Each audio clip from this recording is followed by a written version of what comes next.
Muy buenos días, miércoles 22 de noviembre, tras la reunión de Alberto Fernández con Javier Milei y la que se llevará a cabo hoy entre Cristina Fernández de Kirchner y Victoria Villarroel, oficialmente se inició la transición entre el actual y el próximo gobierno. Para analizarla, primero escuchamos cuánto tiempo más llevará, escrita por David Lebón, y titulamos la apertura de hoy, Transición Día 1 de Dylan a Conan. Ayer tuvieron su primera reunión el presidente saliente, Alberto Fernández, y el electo Javier Milei. Hoy, para sorpresa de muchos, se encontrará la vicepresidenta saliente con la entrante, dos figuras tan disímiles como Cristina Kirchner y Victoria Villarroel. Y la pregunta es, ¿estamos ante una transición ordenada, institucional, tan como elogió ayer Margarita Stolbizer, o se trata solo de gestos protocolares o la verdadera posibilidad de una institucionalidad más fluida? Las transiciones entre un gobierno y otro suelen ser inquietantes. Se puede decir que hay un aspecto formal, protocolar, y otro económico. En esta democracia que cumple 40 años hemos tenido todo tipo de combinaciones, problemas que ordenaban el traspaso entre Cristina Kirchner y Mauricio Macri, problemas de transición económica como aspectos protocolares correctos y una importante colaboración entre los equipos, como el traspaso entre Alfonsín y Menem, y problemas de todo tipo, como surgieron luego del estallido social que terminó con el gobierno de Fernando de la Rúa en el año 2001. Un historiador de la Edad Media, Jacques Le Goff, marcaba la importancia de la gestualidad para comprender las relaciones entre los poderosos. Un código conocido por todos y nunca establecido del todo, rige también para la manera de relacionarse. Hay transiciones que son de gobierno, pero no de modelo económico, lo que no trae demasiada crisis en los mercados. Además de los casos obvios de Néstor y Cristina Kirchner, están los casos, por ejemplo, de Menem y de la Rúa. Recordemos que el gobierno de la Alianza se había comprometido a mantener la convertibilidad. Actualmente, no solamente hay un cambio de gobierno, sino que hay un intento de cambio radical de modelo económico, y eso vuelve a la transición más complicada y más incierta. Vamos a ver fragmentos de diferentes transiciones y luego vamos a hacer un corolario final. Vamos a comenzar por la primera transición democrática, la de Alfonsín y Carlos Menem, 17 de mayo de 1989. Carlos Menem, nos tenemos que encontrar todas las veces que sea necesario. Nos vamos a encontrar con el señor presidente de la Nación todas las veces que sea necesario. En principio, periódicamente, y digamos durante estos 6 meses, por lo menos una vez al mes. Surgen situaciones que se tornen de emergencia, nos vamos a reunir antes de este plazo que en principio hemos convenido. Y la otra cuestión, bueno, sigo sosteniendo lo que he expresado en estos últimos tiempos. Vamos a procurar que la transición sea lo menos traumática posible para llevar tranquilidad al seno de nuestra comunidad. Ya esto que estamos anunciando tienen que dar al pueblo argentino la seguridad de que las cosas van a estabilizarse en este plazo y en este lapso de 6 meses que van desde ahora hasta el día de junio, hasta el día de diciembre. Bueno, vale recordar que esto es lo que decía recién electo el presidente Menem, pero ese plazo de 6 meses fue imposible de mantener y tuvo que Alfonsín terminar su mandato anticipadamente, envuelto en una crisis por la hiperinflación. Parte de esa hiperinflación, como podría pasar en las próximas 3 semanas, nada comparable con aquellos 6 meses, es responsabilidad también del gobierno entrante, de las expectativas que genera el gobierno entrante. Por ejemplo, fue muy famoso en aquella transición de Alfonsín a Menem, el canciller, quien terminó siendo canciller de Ditela, Guido Ditela, pero que además era economista, que había dicho que el dólar iba a ser recontra alto, y al plantear él que el dólar iba a ser recontra alto, obviamente los mercados reaccionaron anticipándose. Hay que tener en cuenta que la economía es anticipar el futuro, ¿no? Entonces lo que diga aquel que va a gobernar tiene consecuencias inmediatas, es como un lenguaje performativo. Vamos a escuchar un fragmento de Guido Ditela 10 años después de eso, recordando cuando dijo el dólar recontra alto, y otra frase famosa que quedó marcada y marcó la época, que era que iban a tener relaciones carnales con los Estados Unidos, entendiendo carnal de manera literal. La relación entre las personas tenía poco peso y había estos fenómenos estructurales de fondo. Hoy creo que los problemas estructurales de fondo existen y que son los determinantes, pero el tema de las personas tiene mucha influencia. Te acelera el momento, te facilita el acceso. O sea, yo pienso que de alguna Argentina seguramente no podría haber pasado 50 años más ignorando a Estados Unidos. Pero porque se hizo de una manera que se hizo hace 7 años, se hizo con una fluidez que no se hubiera hecho con otras personas. Porque el presidente lo hizo de frente, March, brutalmente, sin anestesia, como decía él. O sea, los norteamericanos son nuestros amigos y los necesitamos. Bueno, a la gente no le gustaba escuchar eso. Pero eso fue dicho, pero por la manera como fue dicho, yo creo que fue la manera como se implementó. Y yo veo que las relaciones personales, vos decís que hay el caso del presidente Menem con el presidente Clinton, y tienen peso. Y que el presidente además le saca el jugo hasta el milímetro. Hasta el milímetro, te puedo decir que debe estar bastante precavido don Clinton, pero de manera franca, pero se habla realmente de todo. Bueno, Guido era una persona muy simpática, muy culta, y sin ninguna duda cuando él dijo que íbamos a tener relaciones carnales y que el dólar iba a ser recontra alto, sin ninguna duda marcó el fin del gobierno de Alfonsín, lo que generó esa turbulencia, así que el gobierno tuviera que ser entregado con anticipación. Es decir, lo que diga el gobierno entrante es mucho más importante de lo que dice el gobierno saliente, y las palabras del gobierno entrante marcan a fuego la situación de la transición. O sea, es mucho más responsable el gobierno entrante que el gobierno saliente, y lo que se da en ese interregno es esa diferencia entre que en aquel que tiene el poder performativo de lo que diga modifique los mercados, no tiene el poder formal que lo tiene el gobierno saliente. Quizás la transición entre Alfonsín y Menem sea la más parecida desde el punto de vista del cambio de estructura económica, no solamente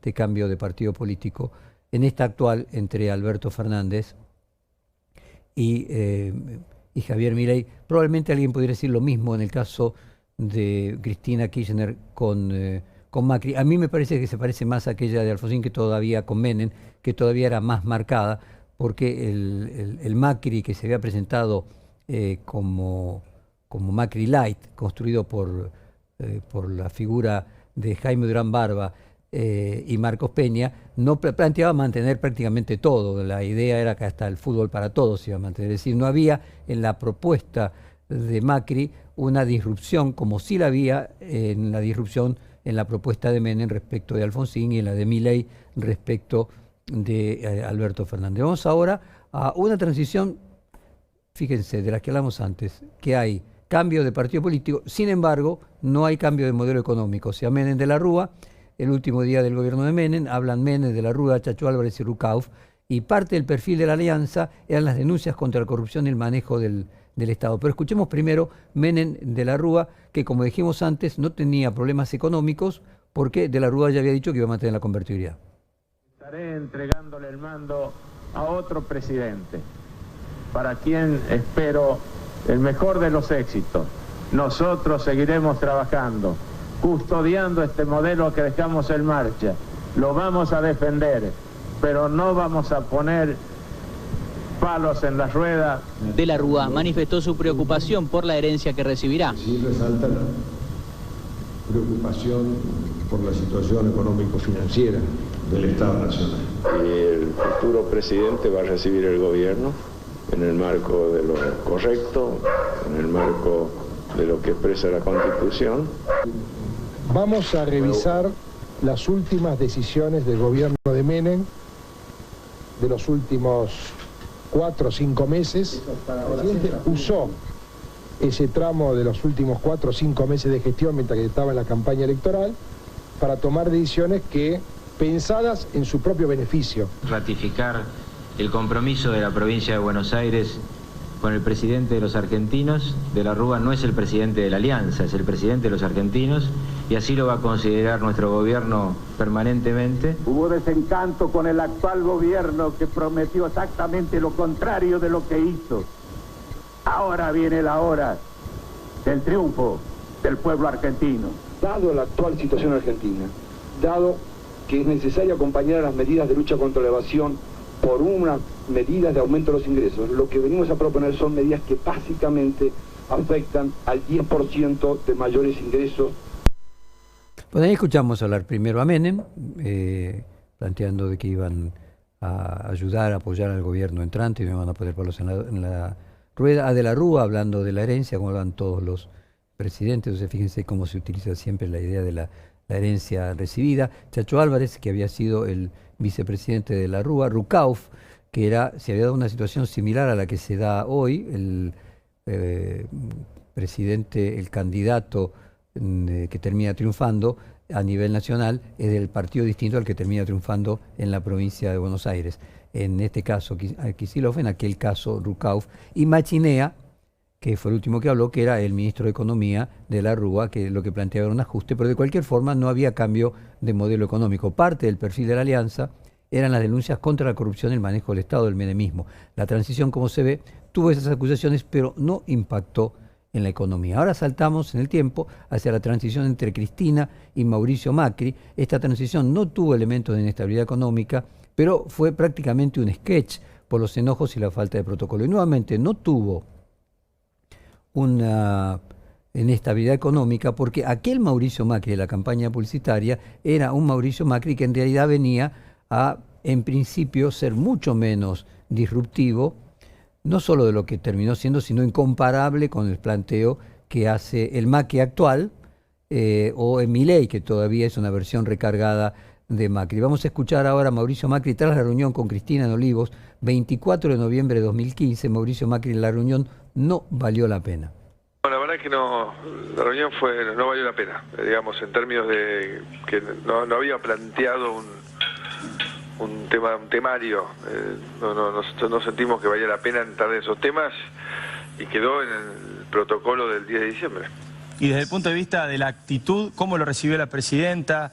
¿O cómo te recibió la presidenta? ¿La notaste cordial? ¿La notaste distante? La verdad que fue cordial. Fui a la convocatoria que me hizo y bueno, y esa fue la conversación y ahí quedamos. No tiene sentido seguir sobre este tema. Si quieren hablamos de otros temas.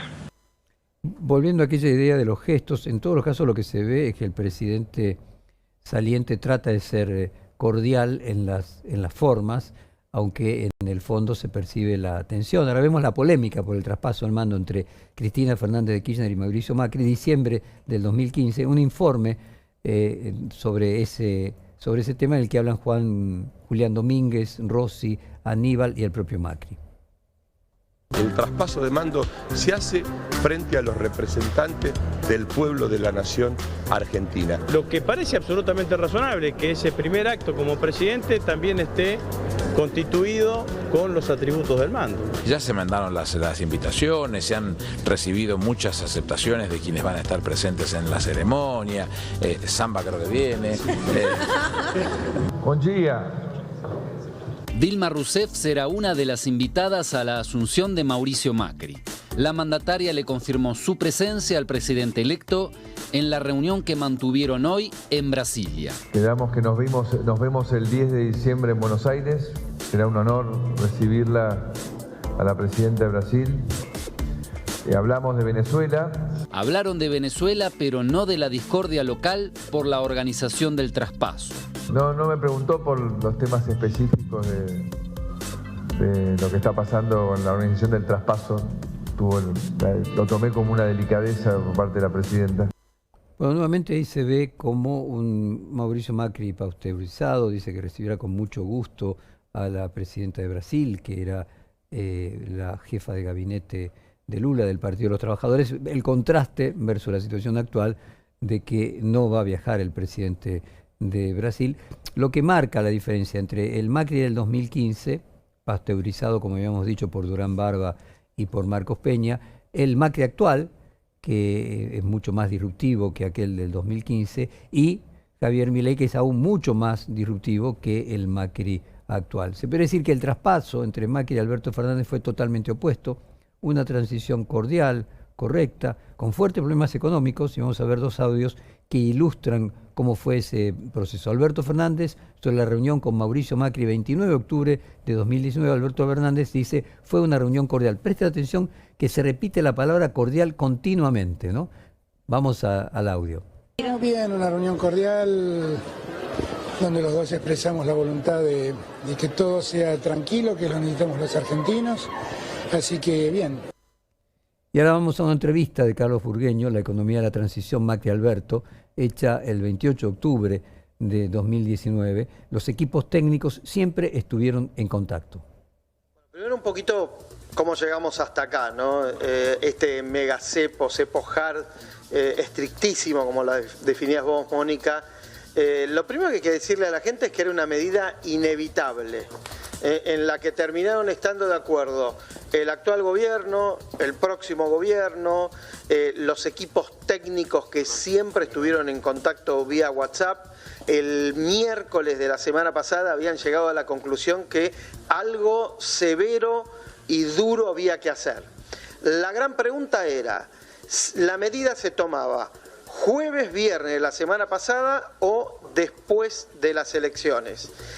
Por pedido del gobierno de Mauricio Macri, se resolvió y se aceptó esperar al resultado de las elecciones y dependiendo de ese resultado, qué tan severo, qué tan duro iba a ser este cepo que empezó hoy y que se anunció anoche, ¿no? Anoche tarde, después de conocerse el resultado de las elecciones.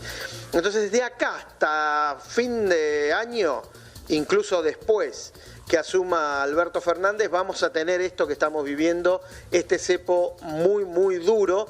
De los 3 cepos que nos tocó cubrir como periodista, analizar, este es el más duro de todos. Bueno, llegamos a la actualidad y la transición empezó con elementos nunca antes vistos. Podríamos decir que en el día de ayer fue un día profundamente contradictorio entre los gestos y el protocolo. Por un lado, la transición económica, por el otro, en la relación entre Alberto Fernández y Milei, que mientras ellos estaban en una reunión de 2 horas con un intercambio de chistes, subía el tipo de cambio paralelo y llegaban listas de remarcaciones de hasta 40% en los supermercados. Vamos a escuchar un fragmento de una entrevista de Fantino a Milei en la que cuenta la cordial reunión con Alberto Fernández. Trabajo, sentís que es un trabajo. De hecho, hoy en un momento cuando estaba hablando con el presidente Alberto Fernández, en un momento hizo un chiste muy simpático. Dijo que se parecía como a una de las personas, ¿viste? Las que te muestran las casas, ¿cómo es que se dice? Ah, el broker inmobiliario, Sí. De las inmobiliarias. Claro, el de la inmobiliaria. ¿Te hizo una guía? Sí, ¿Una guía? Sí, claro, sí, fue muy divertido. Y le digo, bueno, yo soy el nuevo inquilino, le dije. O sea, ¿Te tuteaste con él? ¿O no? Sí, yo lo conozco a Alberto, lo conozco de antes de que fuera presidente. Y la realidad es que si estoy diciendo soy el nuevo inquilino, estoy siendo claro, ¿no? O sea, el inquilino es alguien que está transitoriamente en ese lugar. Y yo lo entiendo así.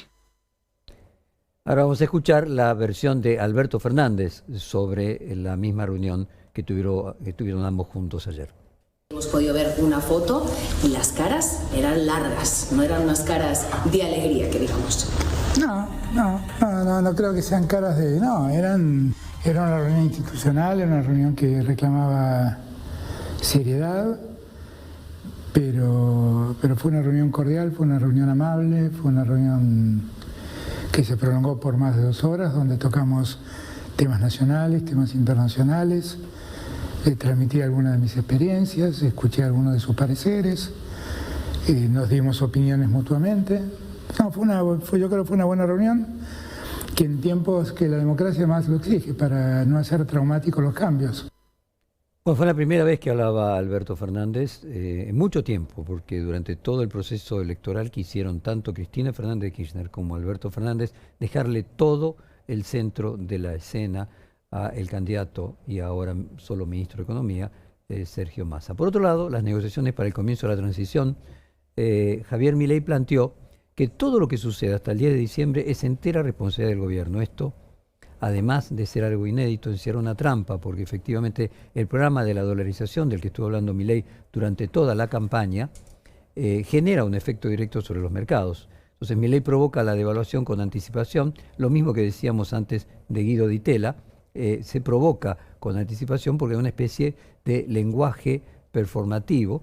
Milei provoca, decíamos junto con eso, la el aumento, el impacto que tiene en el bolsillo de los argentinos, el aumento de precios que decíamos que están llegando a los supermercados entre 40 y 50%. Además, aseguró que la inflación va a bajar luego de 2 años. Esta declaración, sumado a la incertidumbre del valor del tipo de cambio y la posibilidad que deje de existir el peso, impacta directamente sobre las remarcaciones de precios y todo tipo de especulaciones. Es decir, si él dice la inflación va al 300%, cuando en realidad hoy estaría en la mitad de ese valor, produce un proceso de aceleración. Y si él dice que el dólar se va a dolarizar y dada la cantidad de reservas que tiene el Banco Central, que son negativas, se presume que el dólar va a ser todavía bien más alto de los 950 pesos que estaba antes. Lo mismo pasó cuando ganó las PASO y entonces el dólar pasó de 700 a 900. Esta situación hace recordar a la doctrina del shock. Es un libro famoso de Naomi Klein en el que se afirma que para tomar medidas antipopulares